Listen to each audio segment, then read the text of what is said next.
नमस्कार। आप सभी का इस जीविका टीवी में स्वागत है। यह हम लोग पार्वती विद्यापीठ और पार्वती विद्यापीठ वैदिक वर्सिटी के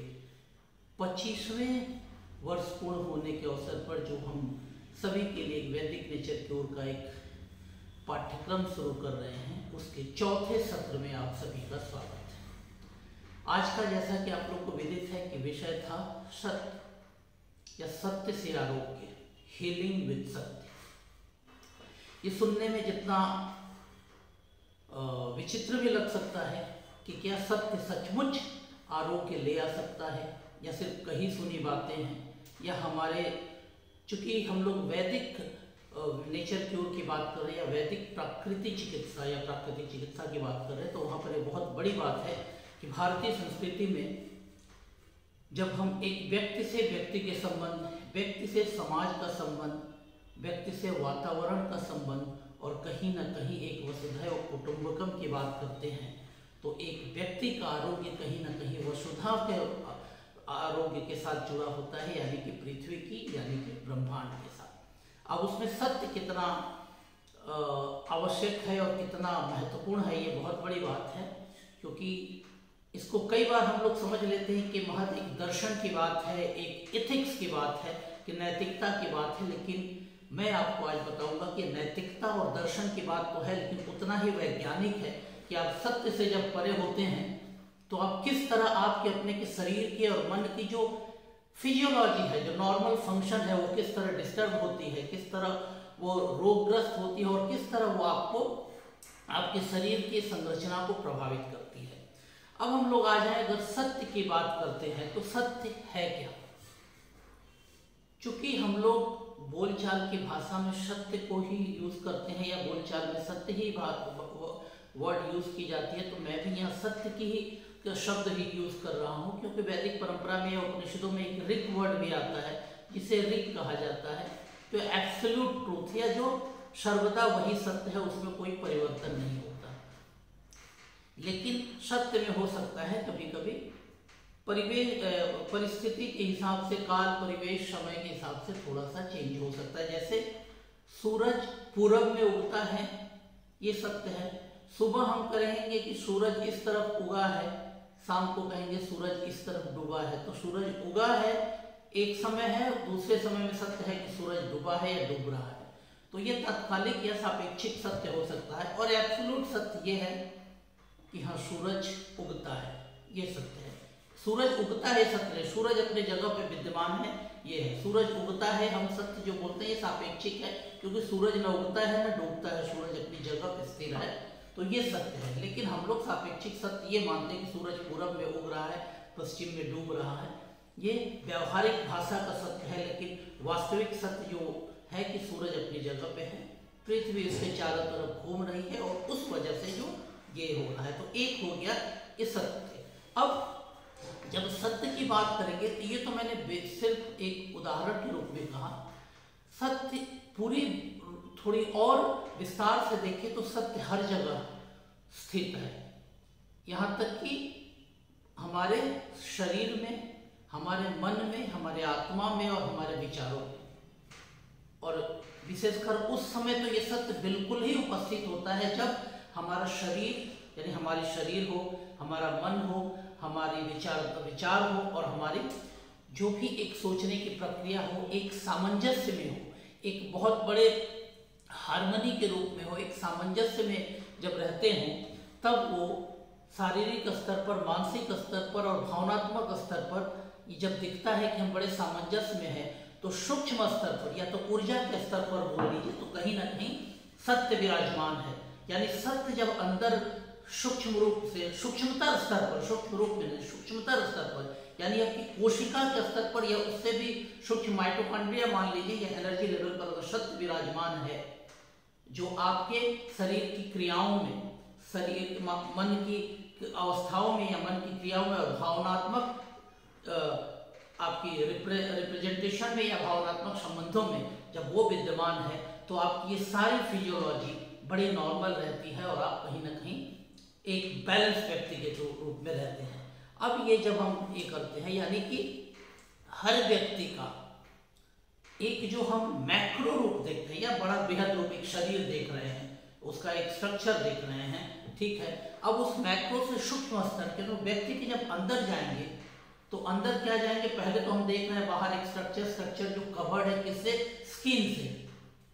ह्यूमन बॉडी का सबसे बड़ा ऑर्गन स्किन है। अब उसको अगर हम थोड़े से छोटे लेवल पे जाएंगे तो एक कई कोशिकाओं से मिला है, कोशिका अंदर जाएंगे तो हमारे कई ऑर्गन है, उसकी भी फॉर्मेशन टिश्यू से है, टिश्यू की फॉर्मेशन कोशिकाओं से है, कोशिकाओं के अपनी अंदर कई चीजें हैं, उसके अंदर कई फ्लूइड है, माइटोकॉन्ड्रिया है, बहुत सी चीजें हैं जो उसके ये हैं। और अंत में जाएंगे तो कार्बन, हाइड्रोजन, ऑक्सीजन, और उससे भी सूक्ष्म स्तर पर जाएंगे तो इलेक्ट्रॉन, प्रोटॉन, न्यूट्रॉन, जो एक एक जो भी एलिमेंट है उसको बना रहे हैं। तो यानी कि हम स्थूल से सूक्ष्म, मैक्रो से माइक्रो लेवल तक जब जा रहे हैं तो ये कहीं ना कहीं एक कंटिन्यूटी है। माइक्रो से मैक्रो हो रहा बॉडी बनी है और मैक्रो से माइक्रो ले जा रहे हैं, तो मैक्रो को पकड़ के धीरे धीरे हम उस रूट लेवल पे जहाँ जा रहे हैं जहाँ से ये शरीर क्या उत्स हुआ है, या इस स्थूल काय शरीर या स्थूल अस्तित्व का की शुरुआत हुई है।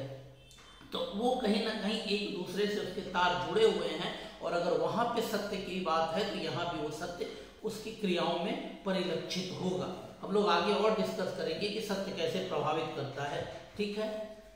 एक चीज तो क्लियर है कि सत्य आप दिखा नहीं सकते कि मैटर के रूप में नहीं करेंगे, सत्य का ये रूप है, उसके ये हाथ है, पैर, इस रूप में नहीं दिखा देंगे, नॉन मैटर है, ये बिल्कुल ही नॉन मैटर है। लेकिन ये कहीं ना कहीं शाश्वत सत्य है कि सत्य है, और सत्य है तब आप ये मानते हैं कि एक व्यक्ति खाता है तो उसकी क्रियाएं होती हैं। ये भी एक सत्य है कि खाना खाने के बाद अगर शरीर सामंजस्य में है, नॉर्मल फिजियोलॉजी है, तो खाने के बाद अपने आप डाइजेशन होगा और खाना मुंह के बाद चबाने से नीचे जाएगा, नीचे से और नीचे जाएगा, और धीरे धीरे वहां से पोषक तत्व एब्जॉर्ब करेगा और जो भी उसके वेस्ट प्रोडक्ट हैं या विजातीय पदार्थ निकालेंगे। ये एक प्रक्रिया है, यही प्रक्रिया होती है, तब आप सामंजस्य में होते हैं। ये शरीर का सत्य है। इससे विपरीत होती है तो हम कहीं ना कहीं प्रभावित होते हैं, रोगग्रस्त है। तो एक शाश्वत सत्य यही है कि ये नॉन मैटर है, क्योंकि क्रियाएं हो रही हैं तो हमको पता चल रहा है, लेकिन क्रियाएं कैसे हो रही हैं वो शायद उसके पीछे कई फैक्टर्स हैं, लेकिन वो फैक्टर्स काम कर रहे हैं इसकी मालूम है, लेकिन जब क्रियाएं हो रही हैं तो उसके पीछे जो सूक्ष्म तत्व है वो हमको दिखता नहीं। तो इस तरह ये एक नॉन मैटर है। और जब हम, जैसा कि अगर आप पहले 3 सत्रों को पूरी ध्यान से सुनेंगे तो समझ जाएंगे कि जब हमने इवोल्यूशन की बात कही थी कि वहां पे इवोल्यूशन की बात क्या थी, एक वाइब्रेशन था जहां से ये आई है। तो सूक्ष्म स्तर पर जो कि ये सत्य जो सूक्ष्म स्तर पर है, और इसकी जो वाइब्रेशन है,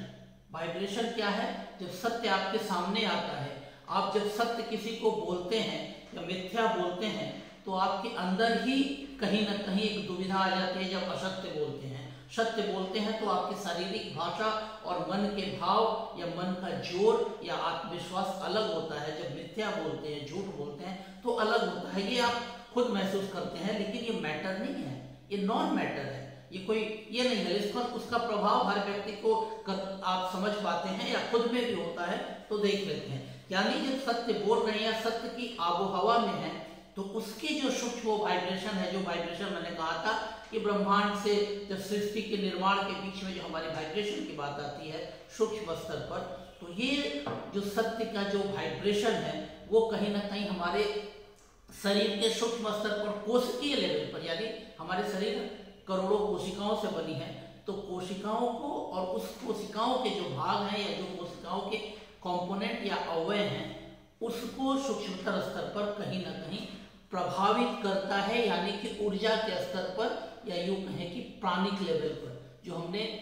पिछले सत्रों में चर्चा की थी पंचकोश पर या प्राणिक स्तर पर, यानी शरीर के उस प्राणिक स्तर पर करते हैं, यानी स्थूल से सूक्ष्मतर स्तर पर, मैक्रो से माइक्रो लेवल पे, जहां पे शरीर आपकी फिजिकल मैटर से कहीं ज्यादा एनर्जी लेवल पे है और वो एनर्जी लेवल को कहीं ना कहीं ये प्रभावित करता है, ये सत्य। तो ये जो चीजें हैं हमें आपको समझनी होगी। अब प्राणिक लेवल पे जब ये सत्य आपको प्रभावित करता है, मतलब पहले जब आपकी ये सत्य क्या वाइब्रेशन है, तो उस प्राणिक लेवल से ये सूक्ष्म जो वाइब्रेशन है या जो इसकी ऊर्जा है वो धीरे धीरे अलग अलग स्तरों पर ट्रांसमिट होती है या अलग अलग स्तरों पे को क्रॉस करती हुई जाती है और एक व्यक्ति के पूरे पूरे स्थूल रूप में आती है। यानी कि सत्य बोलना या सत्य के परिधि में रहना या सत्य के अवयव के बीच में रहना, ये सिर्फ मतलब ये सिर्फ एथिक्स नैतिकता की बात नहीं है कि सत्य बोलना अच्छी बात है, वो तो है ही है, लेकिन उसके पीछे विज्ञान यही है कि अगर आप सत्य के साथ हैं तो सूक्ष्मतर स्तर पर यानी आपके शरीर के एक एक कोशिकाओं के फंक्शन को प्रभावित करती है और वहां से जो आपकी ऊर्जा के स्रोत है, ऊर्जा की प्रक्रियाएं हैं, उसको प्रभावित करती है और उसको उस प्राणिक लेवल से या उस ऊर्जा स्तर से ये वाइब्रेशन धीरे धीरे ट्रांसमिट होकर या वहां से एक एक जगह को पार करते हुए एक व्यक्ति के समूचे अस्तित्व को प्रभावित करती है और आती है। और इसलिए कहा जाता है कि सत्य जो है प्रभावित भी करता है और नियंत्रण भी करता है एक मनुष्य को, शारीरिक स्तर पर, मानसिक स्तर पर और यहाँ तक कि भावनात्मक स्तर पर। यानी एक व्यक्ति के जीवन की शारीरिक जो भी क्रियाएं हो रही, सिर्फ अवस्था नहीं, जो अंदर शारीरिक क्रियाएं हो रही है, जो कुछ भी मन की जो अवस्थाएं हैं जो हो रही हैं और भावनात्मक स्तर पे जो भी क्रियाएं हो रही हैं या हम जो जुड़ रहे हैं, ये कहीं ना कहीं हमें प्रभावित करती है। जब आप एक दूसरों के संबंधों के बीच मिथ्या आ जाती है तब आप खुद भी उससे जुड़ने में या उससे बात करने में हिचकते हैं, और जब वही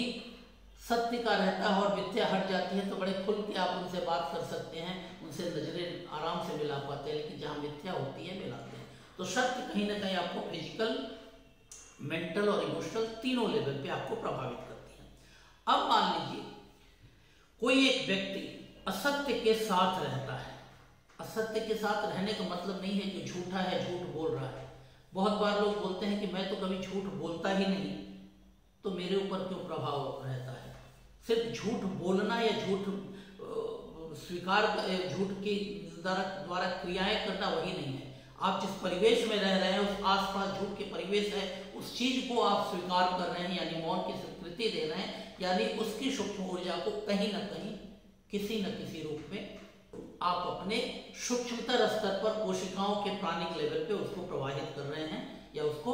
फ्लो कर रहे हैं कि आप उसको एक्सेप्ट कर रहे हैं। आपके शरीर पे वो भी हो रहा है कि आपके आसपास के जो परिवेश है उसको आप भागीदार अपने आप को बिना उसमें शामिल हुए स्वीकार कर ले रहे हैं, तो आप भी उसके अंग हो जा रहे हैं। ठीक है, तो अब यानी कि एक व्यक्ति अगर असत्य के साथ है तो ये जो प्रेरक तत्व है, वाइब्रेटरी स्टिमुलस है, मतलब जो वाइब्रेशन जो जा रही, चाहे सत्य के माध्यम से जाए या असत्य के माध्यम से जाए, सत्य जिस तरह सूक्ष्मतर स्तर पर प्रभावित करता उसी तरह अगर असत्य के साथ रहेंगे तो आपकी कोशिका के उस प्राणिक लेवल पर उसी तरह सूक्ष्म स्तर पर कहीं ना कहीं प्रभावित भी करेगा और धीरे धीरे नियंत्रित भी करेगा। और तब आप या वो व्यक्ति नकारात्मकता के साथ आगे बढ़ेगा या उसके अस्तित्व में नकारात्मकता आएगी और कहीं ना कहीं जो शरीर, मन और भावना का जो एक स्वाभाविक सामंजस्य है या स्वाभाविक जिसको हम बोलते हैं नॉर्मल व्यक्ति है, वो कहीं ना कहीं आस्ते आस्ते विक्षिप्त होता जाता है, डिस्टॉर्ट होता जाता है। एक व्यक्ति का चरित्र बदलता जाता है, जो आप खुद ही बोलते हैं कल तक तो ये अच्छा था, आज अचानक क्या हो गया, या कुछ दिन पहले तक तो ठीक था, धीरे धीरे देख रहे इसमें बहुत बदलाव आ रहा है। इसका मतलब कि जब सूक्ष्मतर स्तर पर धीरे धीरे जब ये जाता है तो ये सत्य आपको प्रभावित करता है और इसको आप और गहरे से हम आगे बढ़ेंगे तब आप समझेंगे, क्योंकि पूरी वैज्ञानिकता इसके पीछे विज्ञान है कि किस तरह करता है। और एक चीज आप लोगों ने समझ गया है कि ये नॉन मैटर है, मतलब ये सूक्ष्म है, सूक्ष्मतर स्तर पे जाता है। दूर से खड़ा कोई व्यक्ति आपकी प्रशंसा कर देता है तो आपको अच्छा लगता है, और दूर से खड़ा व्यक्ति कोई आपको अपमान सूचक शब्द कह दे तो आपको गलत लगता है, या 10 व्यक्तियों के बीच में अगर आपको कोई अपशब्द कह दे तो भी आपको बुरा लगता है। ये नॉन मैटर है, उसने सिर्फ बोला है, आपको कोई फिजिकली टच या हार्ट नहीं किया, लेकिन आप कहीं ना कहीं उससे प्रभावित होता है। वो आपको कहीं ना कहीं मानसिक स्तर पर, भावनात्मक स्तर पर और कभी कभी शारीरिक स्तर पर होता है कि उसके बाद आप बहुत ज्यादा जड़ हो जाते हैं, मूड हो जाते हैं, जैसे हिल नहीं पाते कि 10 लोगों के बीच में आपको कैसे भी किसी ने प्रभावित कर दिया। तो ये नॉन मैटर कहीं ज्यादा स्तर पर आपके प्राणिक लेवल को ये करता है, और प्राण जब आपके कहीं ना कहीं रेगुलेट हो जाए, कंट्रोल हो जाए, तो शरीर अपने आप अपना नॉर्मल फंक्शन कर नहीं पाता। तो ये कहीं ना कहीं प्राणिक लेवल पे करता है। और जब असत्य के साथ करते हैं तो ये आपकी सारी जो कॉम्बिनेशन है, हेल्दी या हार्मोनियस कॉम्बिनेशन है एक अस्तित्व की और बात की। इसलिए फिर बोलूंगा, जब पुराने वीडियो में जाएंगे जहां हमने अस्तित्व और स्वास्थ्य की बात की थी और रिकॉग्निशन की बात की थी या आइडेंटिटी की बात की, तो ये जो अस्तित्व है वो कहीं ना कहीं जो एक नॉर्मल अस्तित्व है, या प्रकृति ने जो एक सहज स्वस्थ और क्या कहें कि एक नॉर्मल अस्तित्व बना के दिया है, उसके हार्मोनी को हम असत्य के साथ डिस्टर्ब कर रहे हैं। यानी प्रकृति ने जो दिया है उस प्रोडक्ट को हम सिर्फ असत्य के माध्यम से डिस्टॉर्ट कर रहे हैं, उसको खराब कर रहे हैं। और ये धीरे धीरे जब शुरू करेंगे सूक्ष्म स्तर पर, यही धीरे धीरे अंदर से सूक्ष्म स्तर से बढ़ते बढ़ते मैनिफेस्ट होगा या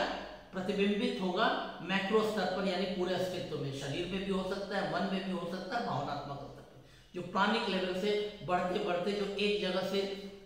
ट्रांसमिट करके अलग अलग जाता है। तो सत्य का भी जैसे ट्रांसमिशन होता है, असत्य का भी ट्रांसमिशन होता है, और धीरे धीरे आपको सूक्ष्मतर से स्थूल रूप में दृष्टिगोचर होता है। और तब कई तरह के आपकी शारीरिक, मानसिक, भावनात्मक प्रॉब्लम या डिजीज आते जाते हैं। इसलिए सत्य को अगर समझना है तो बिल्कुल उसका एक दार्शनिक आधार होना ही चाहिए, और तभी समझा जा सकता है उसका दार्शनिक आधार और वैज्ञानिक प्रभाव। क्योंकि जब प्रभाव जब देखते हैं, एक दार्शनिक आधार है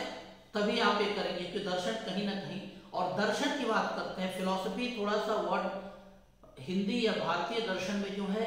दर्शन कहा जाता है, यानी जो दर्शन को करता है वो दृष्टा है, वो देख रहा है। फिलॉसफी की बात है कि सिर्फ हम उसके शास्त्रों का या उसकी जो यूं कहें कि वैचारिक तथ्यों पर डिस्कशन होती है।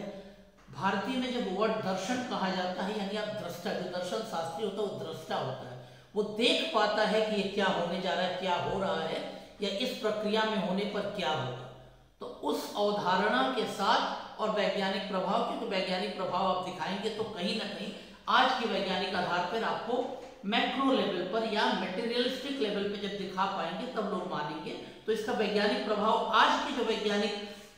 परिधि है उसमें तो दिखा सकते हैं, लेकिन उसका वो दार्शनिक आधार है जिसको विज्ञान शायद अभी तक नकार रहा था सिर्फ दर्शन कह के, लेकिन वो दर्शन भारतीय दर्शन की बात। अंग्रेजों को फिलॉसफी और नॉन साइंटिफिक मानते हैं, वो फिलॉसफी है, लेकिन भारतीय दर्शन कहा जाता है वो दृष्टा, जो उसको गंभीरता से समझता है वो दृष्टा होता है, वो दिखता है। वो अगर बोल रहा है कि ये घटना, तो कहीं ना कहीं उसको परसीव कर रहा है, यानी उसकी चेतना उस स्तर तक पहुंच जाती है उस विचारधाराओं के साथ या उस दर्शन के अधीन कि उस स्तर तक महसूस कर पाता है। तो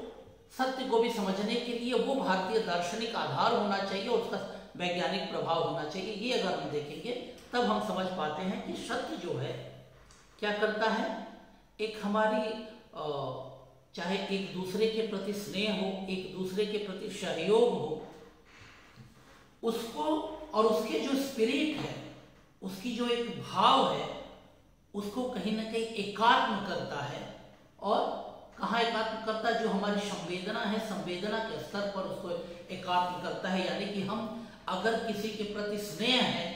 तो किसी के प्रति है तो उसके हर चीज को हम कहीं ना कहीं संवेदना के स्तर पर महसूस करते हैं, सहयोग के स्तर पर हमारी संवेदना उससे जुड़ जाती है और एक साथ हम एकात्म होते हैं। जिस वसुधैव कुटुंबकम की बात करते हैं तो वो एकात्मता जुड़ती है, सत्य उस जगह पर ले आता है। और शायद प्रकृति भी यही चाहती है, और प्रकृति का नेचर है, ये मनुष्य के स्वाभाविक नेचर कि आप स्नेह के साथ बड़ा आनंद से रहते हैं, आप सहयोग के साथ बड़ा आनंद से रहते हैं। अगर आपकी संवेदना को कोई और उसी स्तर पे या आपकी संवेदना के साथ वो कहीं जुड़ता है तो आपको लगता है कि कोई आपको समझने वाला है, आपका कोई है, आपका एकाकीपन खत्म होता है। ये स्वाभाविक नेचर है और यही सत्य है। तो सत्य कहीं ना कहीं आपको इसके साथ जोड़ता है। अब अगर आप देखें तो वैदिक साहित्य पढ़े, वेद पढ़े, उपनिषद पढ़े और भी कई साहित्य, इसमें बहुत डिटेल्स में या बहुत विस्तार से इसके बारे में डिस्कस किया गया है। और उसका जैसा मैंने कहा कि दार्शनिक आधार और उसके साथ साथ वैज्ञानिक डायमेंशन जो है कि उसके विज्ञान की परिधि में कहाँ किस तरह प्रभावित करता, उसका उतना ही नहीं है, शायद उससे कहीं ज़्यादा है। तब हम आज लोग इस रूप में लौट रहे हैं कि हमारे शास्त्रों में खोजने की कोशिश कर रहे हैं। क्योंकि जब हम इसको देखते हैं तो मैंने पहले ही कहा कि नॉन मैटर है, यानी कि सूक्ष्मतर स्तर पर इसको प्रभावित करता है। लेकिन जो हमारी पश्चिमी मेडिकल साइंस है वो कहीं ना कहीं अभी भी मटेरियल वर्ल्ड तक जुड़ी है, या भौतिक व्याख्या तक या भौतिक चीज़ों तक ही जुड़ी हुई है, इसलिए उसके बारे में वो ज़्यादा बहुत कुछ चीज़ नहीं बोल पाते हैं। अब आए तो अगर आप देखेंगे तो इस विषय पर ऐसा नहीं है कि सिर्फ वैदिक, मॉडर्न समय में विदेशों में बहुत से काम भी हुए, रिसर्च भी हुए हैं। किस चीज़ पर, कि आप झूठ बोलने पे क्या प्रभावित करता है, या किसी के साथ धोखा देने से, लाइंग एंड डिसेप्शन, उससे क्या प्रभावित करता है, और ये किस तरह, चूंकि वेस्टर्न साइंस अभी भी मटेरियलिस्टिक वर्ड पे ये है, और वहाँ पे जानता है कि ये मान्यता है, या मेडिकल साइंस ये करती है, क्योंकि हम न्यूरोलॉजी और ब्रेन तक गए हैं उस माध्यम से, और ब्रेन के सारे फंक्शन रेगुलेट करते हैं हमारे शरीर के अलग अलग फंक्शन। तो आप जब झूठ बोल रहे हैं और डिसेप्शन या धोखा दे रहे हैं, तो वो हमारा ब्रेन का कौन सा पार्ट कैसे इसको प्रभावित करता है या रेगुलेट करता है, ये रिसर्च हो गए हैं और ये आ गया है सामने। हमारी चीजें मन तक गई है, क्योंकि हमारे विज्ञान के साथ साथ दर्शन या दृष्टा के उस स्तर पर है, और मन कहीं ना कहीं हम और गहरे, या मन को कहीं और चेतना और जो शरीर के बीच की स्थिति को मानते हैं, जो पिछले शत्रुओं में जाएंगे आप, तो जो माइंड की बात आई तो और ज़्यादा डिटेल समझ पाएंगे। तो इसलिए अब जो हम लोग जिस विषय पर आगे बढ़ रहे हैं, अब गंभीर शरीर के रोगों को वैदिक नेचर के साथ जब जुड़ रहे हैं, तो पीछे के सत्र में जो भी हुआ है वो चीज़ें अब आपको काम में आएगी समझने में, इस चीज़ को और अच्छे से समझने पे होगा। ठीक है, अब मान लीजिए कि जब हम सत्य के साथ हैं तो ये क्लियर है कि हम बहुत सामंजस्य में है, हर कुछ हमारा नॉर्मल है, या यूं कहें कि प्रकृति के अनुकूल है, अनुरूप है, हमारा शरीर मन भावना एक रूपता है, उसमें कोई असुविधा नहीं। उसमें असुविधा आएगी कब, जब हम उसके नॉर्मलसी को डिस्टर्ब करेंगे, यानी जब हम असत्य बोल रहे हैं या कुछ धोखा दे रहे हैं, यानी एक दूसरे के प्रति स्नेह, कंपैशन, संवेदना की जो बात है उससे इतर या उससे अलग कुछ कर रहे हैं, तो ब्रेन की कौन एरिया कैसे प्रभावित करती है, ये हमारे सबसे बड़ी बात है। अब हम लोग थोड़ी सी इस चीज को समझ ले, क्योंकि और मैं ये आप लोग को ये भी बता दूं कि अगर आप लोगों में से कोई सचमुच इसको और गहरे से समझना चाह रहा है, तो हमारे कई वर्कशॉप और ट्रेनिंग होती है जहां हम लोग पेशेंट के साथ डील करते हैं, और जब उनकी प्रॉपर केस टेकिंग करते हैं और कैसे पेशेंट को बिना बताए समझते हैं कि उसके रोग के पीछे उसकी इस सत्य और असत्य या डिसेप्शन की थ्योरी या डिसेप्शन एक फैक्टर के रूप में, और उसको कैसे हटाएं बिना उसको बताए बिना, क्योंकि किसी को आप झूठा नहीं बोल सकते और बोलना भी नहीं चाहिए। अगर कोई व्यक्ति आया है, कई बार तो ऐसा लगता है कि जो व्यक्ति खुद भी नहीं जानता कि सचमुच, क्योंकि जो सही में सब हर तरह से सच्चा है, लेकिन वो झूठ के या धोखे के प्रभाव में कैसे आ गया है और उसके शरीर उसके साथ काम कर रही है, उसके शरीर उसे वो नहीं जानता। वो व्यक्तिगत तौर पे वैसा कुछ नहीं कर रहा, लेकिन उसके शरीर, उसका मन या उसकी जो प्राणिक लेवल जिस परिवेश में रह रहा है, काम कर रहा है, कहीं ना कहीं आप कॉम्प्रोमाइज कहें या कुछ कहें, या और भी कई फैक्टर हैं, किस तरह होता है और उसके प्रभावित करता है। तो इसके लिए बहुत कहना और बोलना जितना सहज है, उस पेशेंट के जब आप डायग्नोसिस में जाएंगे और इस फैक्टर को आइसोलेट करना चाहेंगे कैसे है, तो ये थोड़ा सा प्रैक्टिकल ओरिएंटेड वर्क है। जो भी करना चाहें, सीखना चाहेंगे, वो बिल्कुल हमारे क्लिनिक में आके रह के करना चाहते हैं। उसके लिए हम लोग समय समय पर अलग प्रैक्टिकल वर्कशॉप करते हैं, तो उसकी प्रक्रिया बाद में कभी भी होगी तो कर सकते हैं। खैर, हम लोग इसमें आ जाए कि जो सत्य है हमारे बीच एक, क्या कहें, बहुत शांत, अपने आप को एक, जो हम बिल्कुल जो बोलते हैं कि एक व्यक्ति एक शांति में रहना, शांति मतलब केओस और शांति के लिए जो मानसिक प्रशांति की बात होती है, तो सत्य कहीं ना कहीं मन को उस लेवल पे ले आता है। और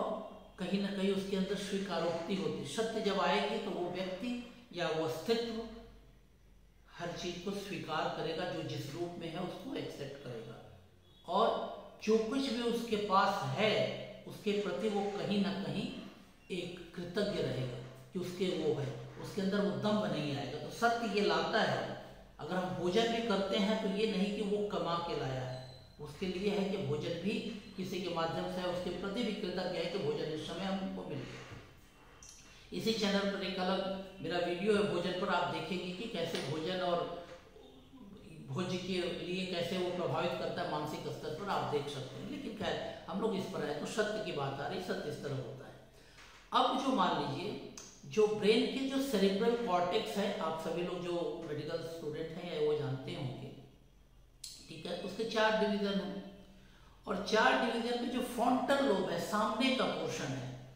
वो चारों में सबसे ज्यादा बड़ा है। ठीक है, ब्रेन में दूसरे जानवर के ब्रेन तो बड़े हैं, व्हेल के ब्रेन सबसे बड़े होते हैं, लेकिन फ्रंटल लोब जो है उसके एरिया ह्यूमन बॉडी के जो है, ह्यूमन बॉडी का ब्रेन व्हेल से तो बड़ा नहीं होता, उससे छोटा ही होता है, लेकिन जो चारों पार्ट हैं उसमें फ्रंटल लोब सबसे ज्यादा बड़ा है। ठीक है, और एक मनुष्य की जो चेतना की बात है, कॉन्शसनेस की बात आती है, या जो एक कैरेक्टरिस्टिक ह्यूमन हो फंक्शन है कि एक मनुष्य जो कर सकता है या जो मनुष्य ही कर सकता है, इस चारों, क्योंकि ये इस मनुष्य की जो वैशिष्ट है, मनुष्य प्रजाति की जो वैशिष्ट है कि ये मनुष्य का वैशिष्ट है, ये काम मनुष्य ही कर सकता है, इस चीज को फ्रंटल लोब कवर करता है। माने मनुष्य का जो फ्रंटल लोब है वो कवर करता है। और सत्य जो है कहीं ना कहीं हमारी वैचारिक प्रक्रियाओं को, जो हम सोचते हैं, उसका चिंतन करते हैं, उसको पे हमारे मूड पर कि कब मूड बदल रहा है क्या उस पर, और हमारे व्यवहार,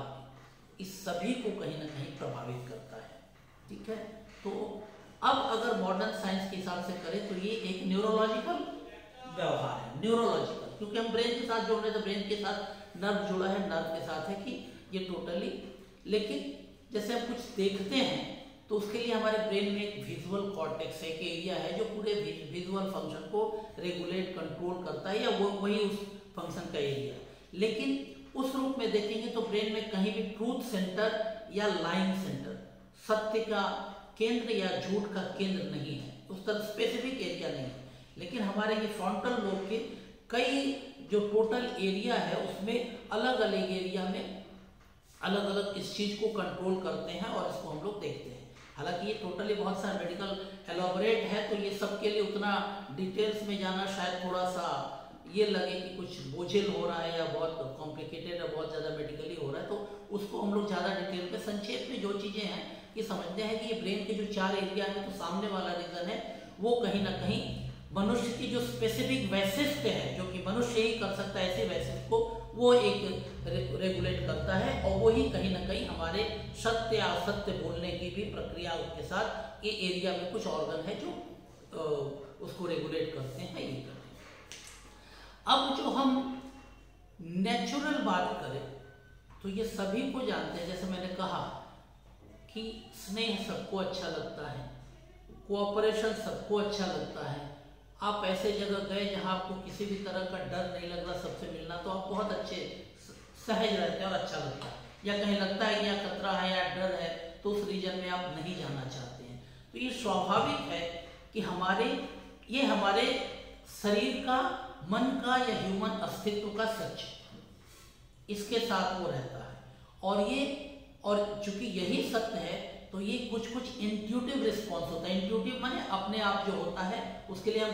प्रचेष्टा नहीं करते, कोशिश नहीं करते, लेकिन वो इंट्यूशन होता है कि जैसे आप कहा जाता है कि सत्य निकल जाता है, झूठ बोलने के लिए बड़ा प्रयास करना पड़ता है, क्योंकि सत्य इंट्यूटिव है, स्पॉन्टेनियस है, अपने आप निकल जाता है। तो उसी तरह जो सत्य बोलना है ये डोमिनेंट है, क्योंकि ये आपका नॉर्मल है, हर व्यक्ति का या मनुष्य के जो प्रकृति ने दिया है ये उसका डोमिनेंट कैरेक्टर है कि वो सत्य बोलेगा।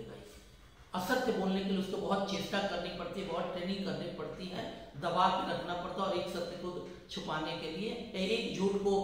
छुपाने के लिए वो बार बार झूठ ही बोलता जाता है क्योंकि सत्य निकल ना जाए। तो ये है क्योंकि सत्य जो बोलेंगे वो आपके शरीर की क्रियाओं के साथ है और वो आपके शरीर के अस्तित्व के साथ, आपकी स्मृति के साथ जुड़ा रहता है। आपने आज एक असत्य बोल दिया, 10 वर्षों बाद अगर वो इंसिडेंट्स को पूछा जाएगा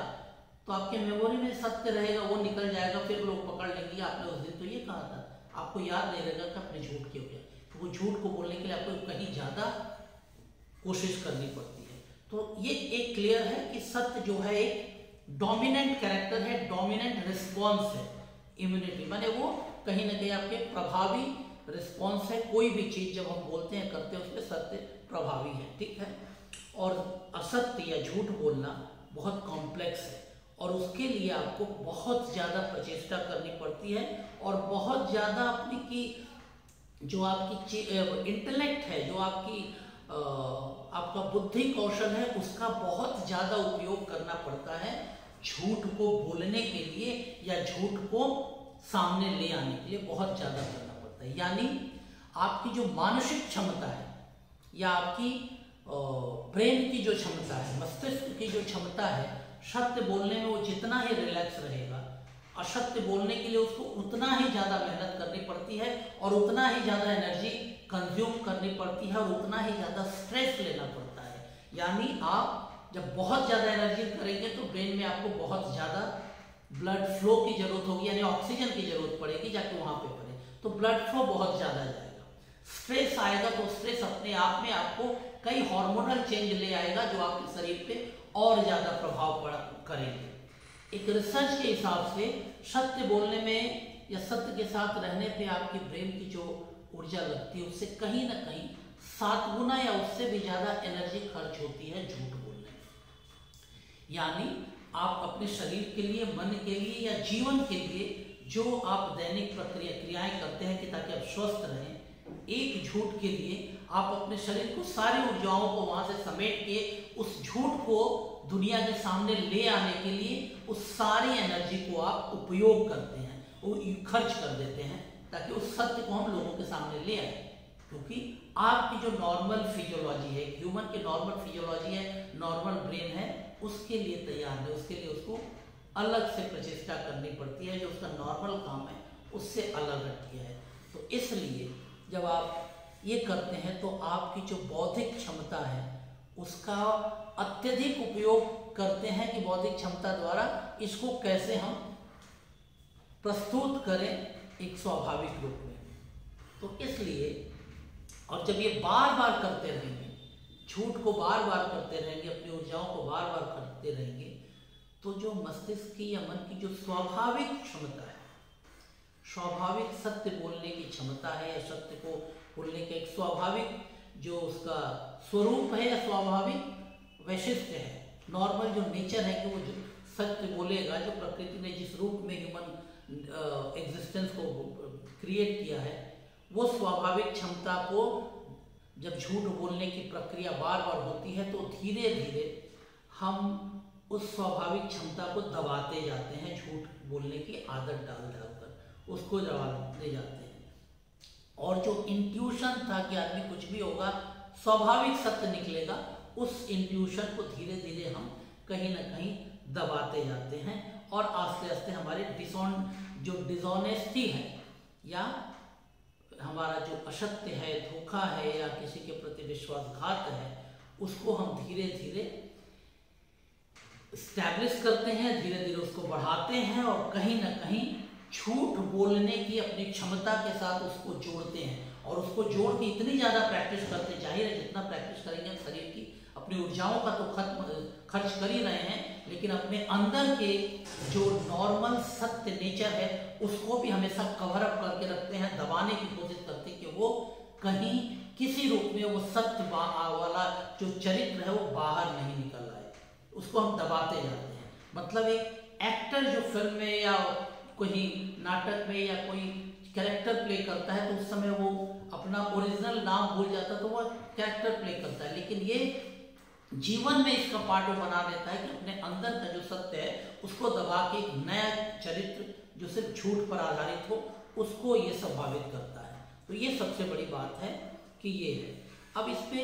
दो एक चीजें और बोल के मैं आगे बढ़ूंगा, क्योंकि इसको बहुत ज्यादा मतलब इसके स्ट्रक्चरल कैसे ब्रेन के कौन कौन से पार्ट उसमें ज्यादा नहीं करेंगे। लेकिन हाँ एक चीज है कि जो हमने कहा कि फ्रंटल लोब इसके अलग अलग पार्ट हैं और इसके ही अंदर यह है कि कैपेसिटी है जो सत्य को सामने ले आता है, सत्य को दबाने के लिए। क्योंकि जब हम इसको बार बार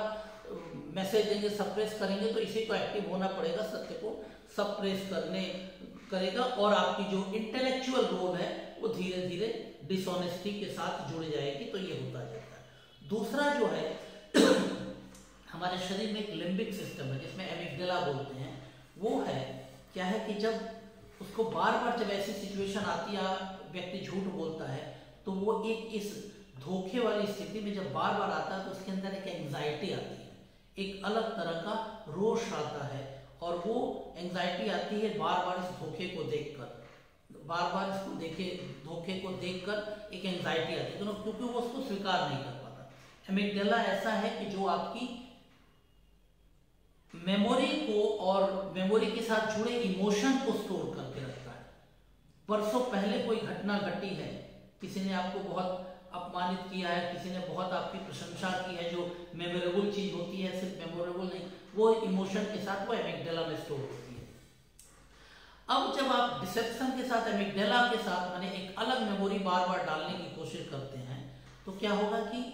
पहले तो एमिग्डाला उसको स्वीकार नहीं करेगा, क्योंकि एमिग्डाला नॉर्मल नेचर है, वहां पे आपकी सत्य वाली मेमोरी के साथ, सत्य वाली मेमोरी माने जो ह्यूमन नेचर का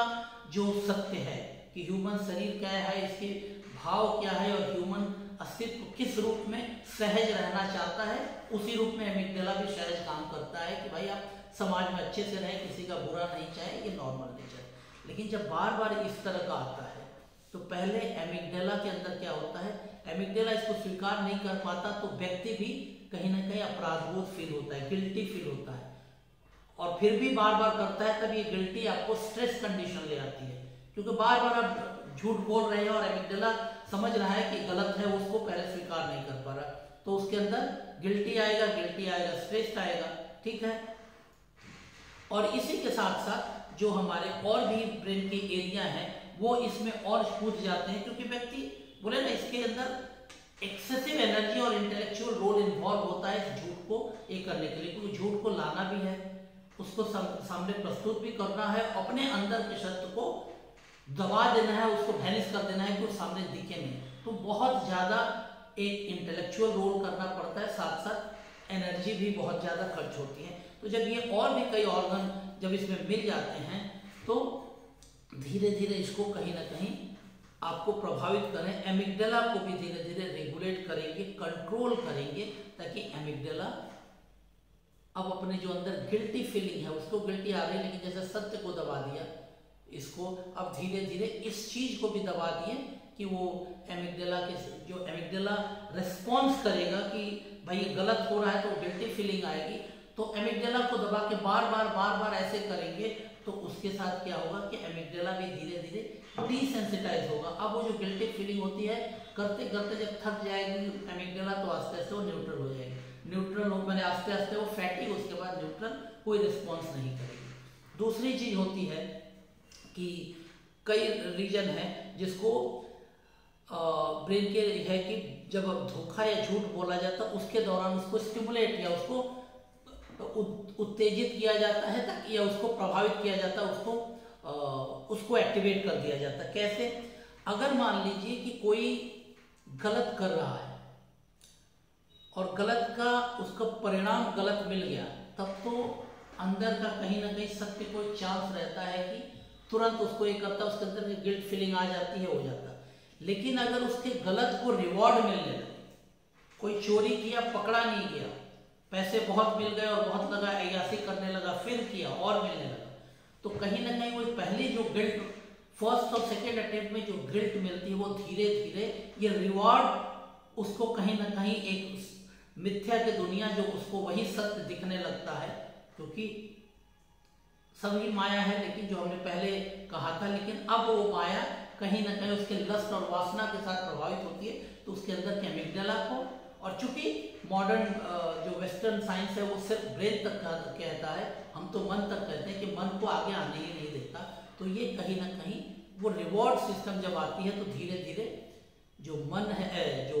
आपकी अंदर के अमिगडाला या जो भी है जो आपको गिल्ट फीलिंग कराती है, कहीं ना कहीं सत्य के लिए प्रेरित करती है, वो धीरे धीरे दबने लगती है या उसको नज़रअंदाज कर दिया, जो उसके भाव को अपने एक्शन में, अपनी क्रियाओं में, अपने चिंतन में उस चीज को नज़रअंदाज करता है और व्यक्ति धीरे धीरे एक झूठ का अस्तित्व बन जाता है। तो ये एक चीज़ें हैं जो बहुत बड़ी चीज़ें हैं कि जब आप झूठ बोलेंगे तो आप डिसेंसिटाइज करेंगे, यानी असंवेदनशील होंगे, क्योंकि झूठ बोलने पर पहले आपको बुरा लगता है कि मैंने कोई झूठ बोल दिया तो खराब लगता है, तकलीफ होती है, कहीं ना कहीं अंदर से लगता है, विचलन होती है कि अरे क्या कह दिया। लेकिन जब ये बार बार छोटे छोटे झूठ बोलते, छोटे झूठ ऐसा कोई बात नहीं, छोटे तो छोटे छोटे झूठ बोल के जिसको आप गलती आई है मार के डिसेंट कर लेते हैं, तो ये छोटे छोटे झूठ बढ़ते बढ़ते धीरे धीरे, तो छोटा झूठ है आप मानते हैं कि गलत है, फिर उससे कोई बहुत ज्यादा प्रभाव नहीं पड़ता तो नजरअंदाज करते। ये छोटे छोटे झूठ बढ़ते बढ़ते धीरे धीरे कहीं ना कहीं जो आपकी संवेदना को प्रभावित करते, छोटे झूठ को आप नजरअंदाज करते हैं कि कोई बात है, ठीक है चलो कोई बात नहीं, लेकिन ऐसे ही छोटे छोटे झूठ करते कि ये नजरअंदाज करने की प्रक्रिया आस्ते आस्ते व्यक्ति को ही डिसेंसिटाइज कर देती, यानी असंवेदनशील होती है। अब झूठ उसके सामने आ भी रहा तो उसको कोई अंदर प्रतिक्रिया नहीं पड़ती है, और धीरे धीरे जो ब्रेन है वो नकारात्मक भावनाओं के साथ या नेगेटिव इमोशन के साथ जुड़ता जाता है और उस व्यक्ति को कहीं ना कहीं एक उत्साहित करता है कि आप और बड़ा झूठ बोलिए या और बड़ा गलत करिए। इसके रिसर्च भी आ चुके हैं, कहीं आप पढ़ेंगे तो मिल जाएगा, ठीक है। अब इस तरह के तो यानी कि अब हम वेस्टर्न, चूंकि हमने कहा कि मेडिकल साइंटिफिक करेंगे तो हमारे ब्रेन के फ्रंटल रीजन और वहां पे अमिगडाला ये बहुत बड़ा रोल है। हमारे शास्त्र क्या कहते हैं, वैदिक में क्या कहती है, शरीर और ब्रेन तो है, उसके पीछे मन है, यानी विचार है, विचार के ऊपर चेतना है, यानी हमने न्यूरोलॉजिकल एक्शन से ही तो रोक दिया कि हमने ये किया नहीं। यहाँ पे एमिगडाला के पीछे जो स्मृति है, स्मृति के पीछे जो हमारा मन है, उसको भी हम कहीं ना कहीं प्रभावित करते हैं। लेकिन वैदिक संस्कृति ये मानती है कि मन है, मन तो वेस्टर्न भी मानते हैं लेकिन उसकी लोकेशन नहीं मानते, लेकिन हम लोग मानते हैं कि मन है, यानी मन है तो चेतना है। यानी अब हमारी पार्ट में हो रही कि सत्य के साथ आदमी जुड़ रहा है तो कहीं ना कहीं चेतना के साथ संबंध तोड़ रहा है, या आपकी शारीरिक प्रक्रियाओं को मन के साथ प्रॉपरली नहीं जोड़ पा रहा है, या मन को शरीर की जो नॉर्मल जो क्रियाएं उसके साथ जुड़ने नहीं दे रहा है। क्योंकि जब आप शरीर को ही शरीर की सारी क्रियाएं झूठ पर निर्धारित है, उसके बाद मन है, मन के पीछे चेतना है, तो यानी कि आप कहीं ना कहीं मन को स्वाभाविक चीजें पहुंचने नहीं दे रहे हैं, तो मन स्वाभाविक चीज स्वीकार ही नहीं कर रहा है, तो चेतना के साथ आप डिटैच हो जाते हैं। इसीलिए जब आप झूठ के साथ रहते हैं तो आप अपने आप को, चाहे जितने भी बड़े व्यक्ति बन जाए, बहुत कुछ जीवन में कर ले जिसे आप उन्नति का नाम दे सकते हैं, लेकिन ये मान सकिएगा कि वो व्यक्ति चेतनहीन है, चेतना के स्तर पर बहुत आगे नहीं बढ़ सकता। और उस व्यक्ति से कभी भी इंटेलेक्चुअल डिस्कोर्स मत करिए, क्योंकि वो व्यक्ति इंटेलेक्चुअल डिस्कोर्स करने लायक ही नहीं, क्योंकि वो झूठ पर खड़ा है। सदियों का इतिहास ये है कि जब आप चेतना के स्तर पे सोचेंगे और सामने वाला व्यक्ति कहीं ना कहीं इस झूठ के साथ आप करेगा, तो आपकी चेतना को आपकी मूर्खता समझेगा, क्योंकि वो उसके आपके प्रति कोई संवेदना नहीं है। क्योंकि असत्य बोलने वाला धोखेबाज व्यक्ति या क्रूर व्यक्ति, डाकू व्यक्ति, आतंकवादी व्यक्ति, जो भी है, जो नॉर्मल ह्यूमन नेचर के अगेंस्ट काम कर रहा है, वो दूसरे की संवेदना के प्रति उसकी कुछ है ही नहीं है, या उसके अंदर मानवीय संवेदना है ही नहीं है। कि एक व्यक्ति जो सामने बैठा है या दूसरा व्यक्ति है, वो भी इससे सृष्टि की कड़ी है, जिसकी सृष्टि की कड़ी वो खुद है, वो उससे नहीं जोड़ पाएगा। और वो अपने को, चूंकि उसने झूठ का करते करते अपने अंदर सत्य को दबा दिया है और झूठ के स्तर पर देख रहा है, तो वो जो कुछ भी बोल रहा है वो चेतना से नहीं बोल रहा है, क्योंकि चेतना, शरीर की क्रियाओं और चेतना के बीच में मन है, मन उसका हट चुका है। तो उस व्यक्ति का अगर जो कुछ भी बोल रहा है उस पर आप विश्वास मत करिए। वर्षों से जो लोग आए, जो अब अटैक किए या इन्वेडर्स जो भी आए, आक्रमणकारी आए, हम लोग अपनी चेतना के स्तर से उनको समझे, जगह दिए, सब कुछ किए, और वही लोग बाद में लुटेरे बन गए हम ही को बर्बाद करने, क्योंकि हमने चेतना से, हमारी कायरता नहीं थी, हमारे लोग चेतना से देख रहे थे, और उनकी जो झूठ थी उसको भी वो चेतना का,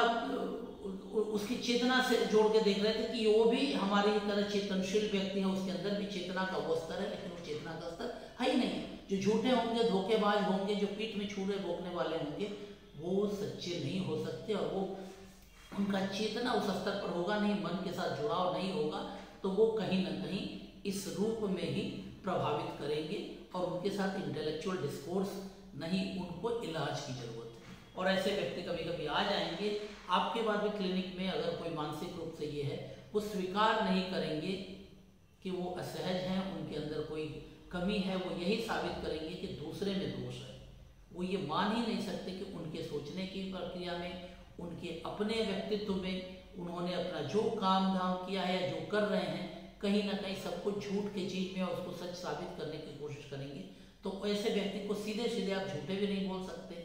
उनकी जो स्थिति है उसके साथ आपको बहुत टैक्टफुली, और बहुत प्रोसेस है, इससे अलग अलग प्रोसेस है, उस प्रोसेस के हिसाब से आप धीरे धीरे उस व्यक्ति को आप वहां से निकालेंगे। ये सबसे बड़ी ये है। अब मान लीजिए कि हम अगर ये करें, अगर थोड़ी सी और चीज़ों में अगर हम जाएं, कि अगर मान लीजिए सत्य की बात करते हैं या असत्य की बात करते हैं, तो अगर असत्य बोलता है तो हमारे शरीर पर, हमने तो कुछ प्रभाव बता दिया मन और कैसे कैसे शरीर पर प्रभावित करता है, कुछ चीज़ें और ये करते कि जब भी हमारे, जैसे मैंने कहा एमिग्डाला, और ये जब भी इसको प्रभावित करेंगे तो कहीं ना कहीं हमारे शरीर के अंदर जो एक सत्य के प्रति या नॉर्मल जो बिहेवियर है उसको हम ऑल्टर करते हैं, और जैसे जैसे ये बढ़ता जाता है धीरे धीरे उसी रूप में हमारे ब्रेन को एक अलग एंजाइटी लेवल पे पहुंचा देता है। क्योंकि सत्य, मैंने पहले ही कहा, सत्य रहेगा तो आप बहुत रिलैक्स वे में रहेंगे, क्योंकि आपको कोई डर या कोई किसी भी तरह की एंजाइटी नहीं होगी। डर की बात अलग है, डर भी एक तरह का इमोशन है, बट नॉर्मल जो व्यक्ति हार्मोनी में रहता, सत्य के साथ रहता, उसके अंदर किसी भी तरह का एंजाइटी नहीं आएगी, किसी भी तरह की उसके अंदर गिल्ट फीलिंग नहीं, बहुत सहज और बहुत स्वस्थ तो रहेगा, बड़े आराम से रहेगा, आनंद में रहेगा, उसकी किसी भी तरह का की असुविधा नहीं होगी। लेकिन जब ये बार बार ये करेंगे कि ये करेंगे तो धीरे धीरे पहले वो वहाँ से माइंड को प्रभावित करेंगे, माइंड से फिर धीरे धीरे आपकी ब्रेन की न्यूरोलॉजिकल, फिर माइंड को प्रभावित करेंगे, साइकोलॉजिकल प्रॉब्लम आएगा, वहाँ से धीरे धीरे शरीर पे आएगा। यानी कि आप जो सूक्ष्म स्तर पे जो आप प्रभावित कर रहे हैं, वाइब्रेशन के लेवल पे एक मैसेज दे रहे हैं, नेगेटिव प्रोसेस पहुंचा रहे हैं, वो सूक्ष्म स्तर पर पहले शरीर के एनर्जी लेवल को डिसेंसिटाइज कर रहा है, फिर मन को प्रभावित कर रहा है। मन यानी साइकोलॉजिकल प्रॉब्लम को, जो आपकी विचार, थॉट प्रोसेस को डिस्टर्ब कर रहा है, और फिर उसके साथ बाद में शरीर को कर रहा है, और शरीर पर अलग अलग के रोग आ सकते हैं। अब मान लीजिए अगर हम थोड़ा सा इस पे चलें कि जैसे कि ये करें, तो अगर सिंपली में करें डिसऑनेस्ट आदमी का क्या होगा, तो उसका तो रेपुटेशन खराब होगा ही। और दूसरी बात है कि जब डिसऑनेस्टी के साथ आदमी रहेगा तो उसकी लाइफ भी हमेशा स्ट्रेसफुल रहेगी, क्योंकि वो बहुत सहज सहज नहीं रह सकता। तो इस तरह अगर वो करता है, तो अब जब भी ये होता है, उसकी ब्रेन जो है हर समय एक एक्टिव मोड में रहेगी, रिलैक्स मोड में जा ही नहीं सकती। आजकल हर लोग आते हैं, मेडिटेशन कराएं, लोग जाते हैं, बैठते हैं, कराते हैं मेडिटेशन में, रेस्ट कर लिए, चले गए। रेस्ट और रिलैक्सेशन का अंतर ही नहीं मालूम है। कई लोग मेडिटेशन करते हैं, कराते हैं, मालूम ही नहीं कि रेस्ट और रिलैक्सेशन की क्या बात है। और मेडिटेशन भी इंग्लिश वर्ड है, हिंदी में जो धारणा, ध्यान, समाधि का स्तर है, उसमें किस स्तर पर ये आता है नहीं मालूम, बस कराते हैं। लेकिन सबसे बड़ी बात है कि रेस्ट और रिलैक्सेशन से नहीं होगा, ब्रेन तो हर समय एक स्ट्रेसफुल कंडीशन में है। इसके लिए भी एक प्रोसेस चाहिए, इसके लिए भी एक प्रॉपर एग्जामिनेशन चाहिए, केस स्टडी चाहिए कि एक व्यक्ति मेडिटेशन आ रहा है तो उसका असुविधा क्या है, उस असुविधाएं क्या क्या है, उसके लाइफस्टाइल क्या है, उसके पिछले कई वर्षों में या कहीं देंगे कई दशकों में, 2-4 वर्षों में नहीं हो सकता, पूरे लाइफस्टाइल की क्या क्या प्रोसेस रही है, और कब कब कैसे कैसे उसमें इस डिसओरिएंटेशन या डिसरप्शन आया है उसके इस व्यवहार में या इसके स्कूल में, सारी चीज़ों को कर कर, ये पूरी प्रैक्टिकल ओरिएंटेशन है, हम लोग कराते हैं। कभी भी कोई जानना चाहे तो सीख सकता है। तो ये है, लेकिन सबसे बड़ी बात है कि ये सिंपल बात है कि ये एक स्ट्रेसफुल एक्टिविटी है। इसमें कोई ये नहीं कि अगर आप झूठ बोल रहे हैं तो ये एक स्ट्रेसफुल एक्टिविटी है। अब जब है तो फिजिकल लेवल पर ये क्या करता है, सबसे बड़ी आपकी रेस्पिरेशन और हार्ट रेट को बहुत ज़्यादा इंक्रीज कर देता है अगर आप झूठ में रह रहे हैं, रिसेप्शन में है तो, ठीक है। पसीने बढ़ने लगते हैं आपके ऑटोमेटिक, ये नॉर्मल है। मुंह सूखने लगता है, आपकी आवाज़ें लड़खड़ाने लगती हैं, ठीक है। तो ये सब तो सिंपल है कि ये करता ही है। उसके बाद क्या होता है कि जब ऐसे होते हैं तो आपको कहीं ना कहीं लाइफस्टाइल बहुत डिस्टर्ब हो जाती है, क्योटिक हो जाती है। आप उसी में स्ट्रेस में है तो अपने बारे में सोचिए नहीं कि कब सोना है, कब उठना है, नींद ही पूरी नहीं हो रही है, सोना भी नहीं हो रहा, खाने की इच्छा नहीं हो रही, या कभी ज़्यादा खाने, कुछ भी जो भी जैसे हो रहा, बहुत क्योटिक ये हो रहा है, ठीक है। आप ना किसी इमोशन को, किसी भाव को, किसी तकलीफ को, किसी संवेदना को समझने में आपको असुविधा आपको महसूस होती है, और अपने किसी भाव, तकलीफ या आनंद को आप रिफ्लेक्ट भी नहीं कर सकते, मैंने एक्सप्रेस भी नहीं कर पाते हैं और किसी की समझ में नहीं पाते। ये होता है सबसे बड़ी बात, मानसिक स्तर पर धीरे होता है। और कई बार तो आप लोगों ने सुना होगा कि इस तरह की कई सेक्सुअल अब्यूज की हिस्ट्री मिलती है, अगर उसकी वजह से भी ये होता है या सेक्सुअल हिस्ट्री की अब्यूज हो तो उससे भी लोग डिसेप्शन या झूठ के तरफ चल जाते हैं। और सबसे बड़ी बात जो होती है, व्यक्ति डिप्रेशन में चला जाता है, या डिप्रेशन भी झूठ की ओर ले जाता है। बेसिकली झूठ ही ज़्यादा डिप्रेशन को ये करता है। और जैसे मैंने कहा कि सत्य दबाते दबाते एक मिथ्या का चरित्र बन जाता है तो पर्सनालिटी डिसऑर्डर हो जाता है। और वो पर्सनालिटी डिसऑर्डर बाद में कभी कभी बहुत ज़्यादा खुद के लिए भी डेंजरस हो जाता है कि आप ऐसे पर्सनालिटी कहीं बना लेते हैं, फिर कभी जाके आपको ओरिजिनल पर्सनालिटी वहाँ दिखाना है, आप उस डिसऑर्डर में फंस जाते हैं कि कल तक मैं जिस व्यक्ति के सामने इस रूप में आया था अब दूसरे रूप में कैसे आया। तो ये डिसऑर्डर होती है। और जाहिर बात है कि ऐसे लोग बहुत ज़्यादा आ जाते हैं, एडिक्शन में आ जाते हैं, चाहे ड्रग अब्यूज़ हो, अल्कोहल यूज़ में ये हो। और एक तो बहुत होते हैं कि इसकी वजह से लोग कई बार अपना काम धंधा भी छोड़ के बैठ जाते हैं, मतलब अपनी एम्प्लॉयमेंट को भी छोड़ देते हैं, या कभी कभी एम्प्लॉयमेंट, अनएम्प्लॉयमेंट भी उनको इस रूप में कर देती है। तो ये हुआ। अब एक कुछ होते हैं कि साइकोसोमेटिक डिसऑर्डर आते हैं, यानी कि मन के माध्यम से शरीर पे रोग आते हैं। थकान महसूस होगी, नींद नहीं आएगी, शरीर में हर समय दर्द होगा, मसल पेन होगा, जिसको बहुत बार हम लोग समझते हैं कि भाई शरीर में दर्द पेन हो रहा है किसी और वजह से, लेकिन पीछे ये है। तो इस चीज़ को समझना होगा कि बहुत बार लोग समझ जाते हैं ये तो फाइब्रोमाइल्जिया है, खाली दर्द है, लेकिन इसके पीछे समझना होगा कि कहीं ना कहीं एक असत्य बोलने का या झूठे का कि दिनचर्या में रहने वाला व्यक्ति के भी शरीर में हर समय दर्द, मसल पेन हो सकता है, बैक पेन हो सकता है, हाइपरटेंशन की बीमारी आ सकती है, प्रेशर ये हो सकता है, सांस की तकलीफ हो सकती है कि सांस लेने में तकलीफ हो, हाजमे की खराबी हो सकती है कि इनडाइजेशन हो जाता है, माइग्रेन की समस्या बढ़ जाती है। हेडेक तो होता है बट माइग्रेन बहुत ज़्यादा होता है। और सबसे बड़ी बात है कि उनकी इम्पोर्टेंसी हो जाती है, नपुंसकता आ जाती है, तो हो उसमें आ जाती है। स्किन के कई तरह के रोग आते हैं, अल्सर होने की संभावना आ जाती है। तो ये सारी चीज़ें हमारे में आती रहती है और ये हो जाता है इस चीज़ों में। अब जनरली तो हम लोग ये करते हैं, तो इस तरह की चीज़ें हमारा जो है सत्य बोलना और सत्य के साथ नहीं रहने पर कई चीज़ें आ सकती हैं। हमने डिटेल्स में कई चीज़ें बताई। आगे बढ़ने से पहले मैं आप लोगों को एक चीज़ और बोलूं कि जैसा आप लोग सभी जानते हैं कि हर सत्र में कुछ सवाल होते हैं।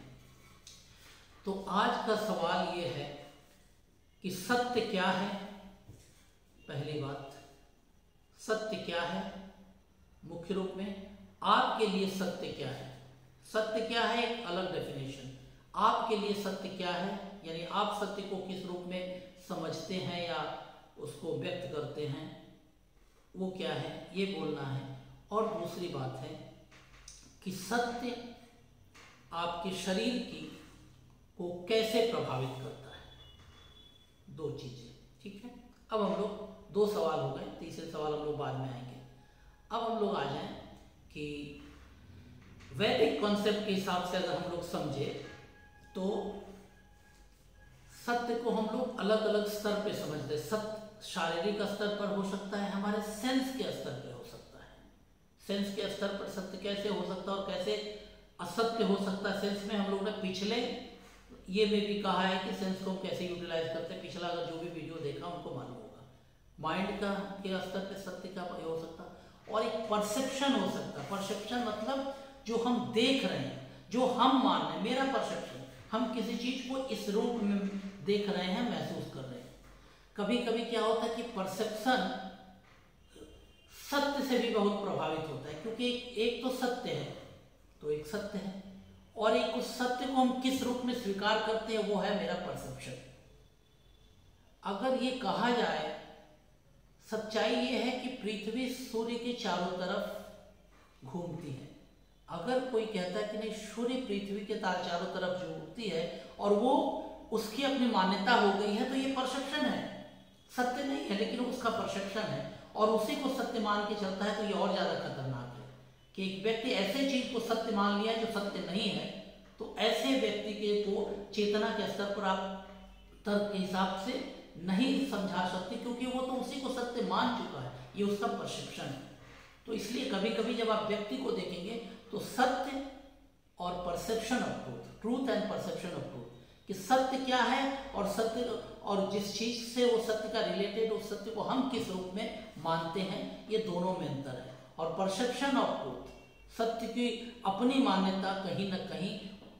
सत्य, रियल सत्य से ज्यादा खतरनाक होती है। तो ये जब भी आप पेशेंट को डील करेंगे तो ये ज्यादा वैदिक कॉन्सेप्ट इस स्तर पे भी बात करती है, चेतना के स्तर पर भी होता है। क्योंकि हम अगर फीडबैक गलत देंगे तो कहीं ना कहीं हम चेतना से उसको, और आत्मा हालांकि कभी कलुषित नहीं होती, लेकिन आत्मा के सामने कहीं ना कहीं झूठ का पुलिंदा करेंगे तो आत्मा कभी ना कभी सत्य के रूप में, मतलब सत्य के साथ सामने ना पाए, आत्मा को हम कहीं ना कहीं दबा के रखेंगे, लेकिन आत्मा कभी कलुषित नहीं है। अब सत्य के साथ सबसे जो होते एक शॉर्ट टर्म इफेक्ट होता है, कम समय के लिए होता है, कि बहुत बार होता है हमारा जीआई ट्रैक्ट में प्रॉब्लम होता है, या तो लूज मोशन हो जाए या कुछ और हो जाए, रिगर्जिटेशन हो जाए, मतलब उल्टी या वोमिटिंग कुछ भी हो जाए। और ये आप सभी लोग जानते हैं कि गट ब्रेन एक्सिस ऑलरेडी है जो कम्युनिकेशन होता है, यानी ब्रेन में कुछ घटता है तो वो एक्सिस से हमारे पेटों में उसके फीडबैक आते हैं, या गट में होता है तो वहां से भी फीडबैक ब्रेन में जाते हैं। तो गट ब्रेन एक्सिस एक है जो एक दूसरे को कहीं ना कहीं प्रभावित करते हैं। तो झूठ बोलना कहीं ना कहीं या डिसेप्शन देना, ये हमारे जीआई ट्रैक्ट में सिम्टम लाते हैं। तो इससे कि झूठ कहीं ना कहीं किस तरह प्रभावित करता है जीआई ट्रैक्ट को आप देखेंगे। बहुत बार आप बहुत टेंशन में आ जाते, स्ट्रेस में भी आ जाते, एग्जाम के समय बार बार बाथरूम जाते हैं, बार बार लूज मोशन किसी को आ जाता, दौड़ते हैं। तो ये है, ये गट ब्रेन एक्सिस है। तो ये शॉर्ट टर्म इफेक्ट होता है। लॉन्ग टर्म इफेक्ट में बहुत को होता है कि धीरे धीरे जब एक करने लगे, बार बार जब आदमी करता है तो धीरे धीरे वो सत्य को भूल जाता है और झूठ बोलने में बहुत ज्यादा सहज होता है। शुरुआत में तो झूठ बोलने में उसको सहजता नहीं होती, गिल्ट फीलिंग होती है, असुविधा होती है, लेकिन बार बार जब वो बोलने लगता है तो धीरे धीरे झूठ में ही वो सहज हो जाता है, झूठ बोलना उसके लिए सहज होता है।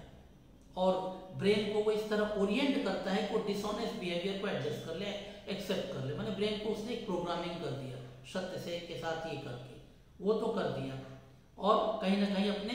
लिम्बिक सिस्टम जो एमिगडाला है उसके भी जो फंक्शन है कि सत्य के साथ रहने के, उसको दबाव देते देते प्रभावित करते करते उसकी क्षमता को रिड्यूस कर दिया, रिडक्शन कर दिया या कम कर दिया, कि वो अपनी पूरी क्षमता के साथ सत्य के साथ अपने आप को रिफ्लेक्ट नहीं कर पा रहा है। और जितना ज्यादा झूठ बोलेगा एमिगडाला को उतना ज्यादा दबा पाएगा। लेकिन जैसे जैसे ये होता जाएगा तो एक झूठ बोलने में जो उसकी असुविधा हुई, जब बड़े झूठ धीरे धीरे बोलने लगता है तो पिछले झूठ के लिए जितनी उसकी असुविधा होती थी, भविष्य में वो असुविधाएं या वो तकलीफ कम हो जाएगी, क्योंकि उसने झूठ के ऊपर झूठ पुलिंदा बना के अंदर सच को दबा दिया। तो ये सबसे खतरनाक स्थिति होती है। अगर व्यक्ति उस स्तर तक चला जाए तो बड़ा खूब मुश्किल हो जाता है। और एक dishonest decision next dishonest decision की तरफ आगे बढ़ने के लिए एक बेस तैयार कर देता है और धीरे धीरे हमारे नॉर्मल फंक्शन एमिगडाला की सेंसिटिविटी उसको कम करता है, व्यक्ति के नॉर्मल फंक्शन को ही करता है। और इसलिए अब चूंकि जब सेंसिटिविटी आपकी नहीं रहेगी तो आपके शरीर के प्रति भी कुछ होगा तो वो सेंसिटिविटी बॉडी नहीं दिखाएगी।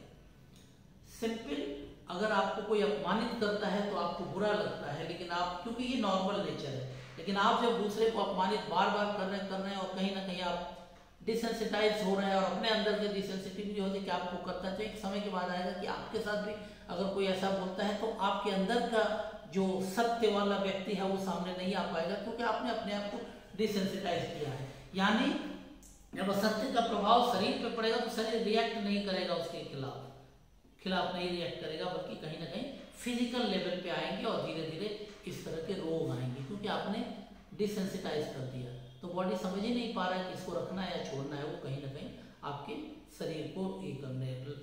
प्रभावित करने लगेगा रोग के, जिसको हम लोग कर्म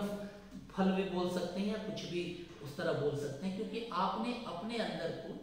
जो अंदर के व्यक्ति था कि कहीं गलत आएगा तो गिल्ट फीलिंग होगा, उसके साथ प्रायश्चित करे या उस चीज से अपने को बचाया, उसको आपने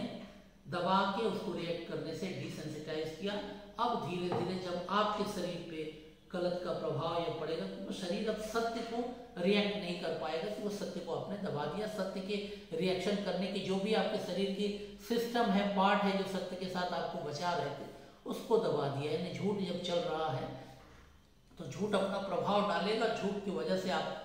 स्ट्रेस में है, आपके रेस्पिरेशन ये वो सब कुछ चल रहा है, न ब्रेन काम कर रहा है, न ये कर रहा है, क्योंकि आपने उसको करने नहीं दिया। तो जो झूठ था वो आपको शरीर को रेगुलेट कर रहा है और इस तरह ये करता है। हालांकि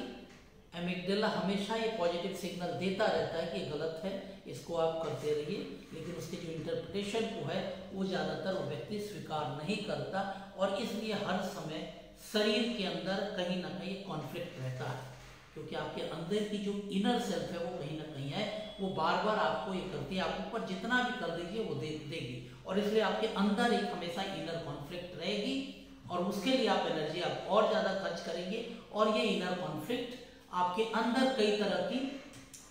क्रियाएं और एबनॉर्मलिटी ले आएंगी, और वो आपको कहीं ना कहीं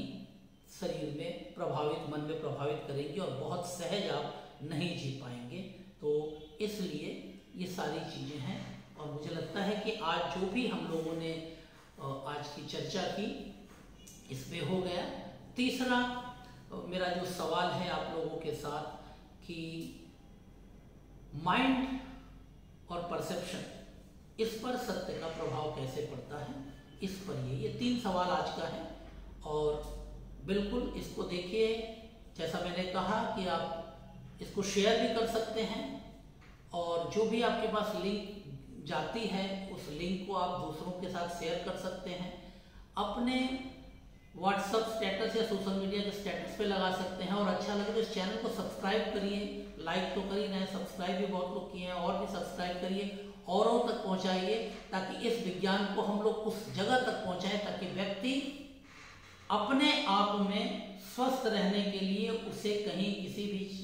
चीज के लिए अपने आप को बहुत ज़्यादा खर्च या न करना पड़े। ये सारी प्रक्रियाएं हैं कि हमारी वैदिक संस्कृति से जुड़ी हुई है। तो हम लोग चाहेंगे कि आप इसको एक अभियान के रूप में लें और लोगों तक पहुंचाएं, इसको इस रूप में फैलाएं, क्योंकि इसको फैलाने में कोई ज़्यादा ये नहीं है, ये फ्री ऑफ कॉस्ट है, और किसी के लिए रोकने कि लोग पहुंचे, और जो जो इस चीज़ से जुड़ना चाहते हैं एक अभियान की तरह चले, इसको आंदोलन बनाइए, ताकि लोग स्वस्थ कैसे रह सके और अपने संस्कृति के साथ कैसे जुड़े। स्वस्थ तो रहना ही अपनी संस्कृति के साथ जुड़े,